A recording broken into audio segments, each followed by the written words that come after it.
السلام عليكم ورحمة الله. متابعيني في حدوتة بيتي ومن مطبخ حدوتة بيتي. النهاردة بنعمل غدا خفيف. تعالوا نشوف البيتزا النهاردة بتاعتنا ومكوناتها. البيتزا من الأكلات المحببة جدا لكل أفراد الأسرة، خصوصا الأطفال.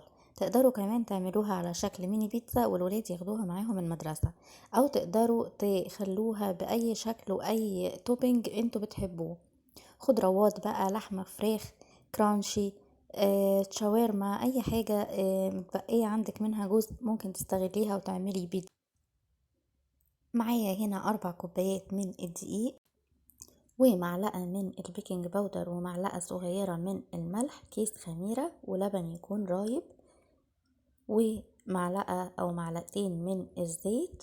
وبعد كده هنبتدي نلم العجين، وبستريتش هنسيبها تخمر في مكان يكون دافي. كده العجينة بتاعتنا خمرت وفردناها في الصينية. ممكن بقى تعمل لها جزء الصف من بره الحشوة بتاعتها، وبنبتدي تضيفي الصوصات والحاجات التوبينج اللي انت عايزاه زي ما اتفقنا.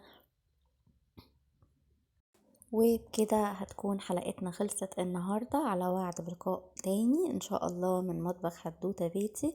لو عجبتكم البيتزا، اكل سريعة وخفيفة، وكمان هتنفع في ايام المدرسة. ياريت تسيبولي اعجاباتكم، وكمان سيبولي اي استفسار. حدوتة بيتي.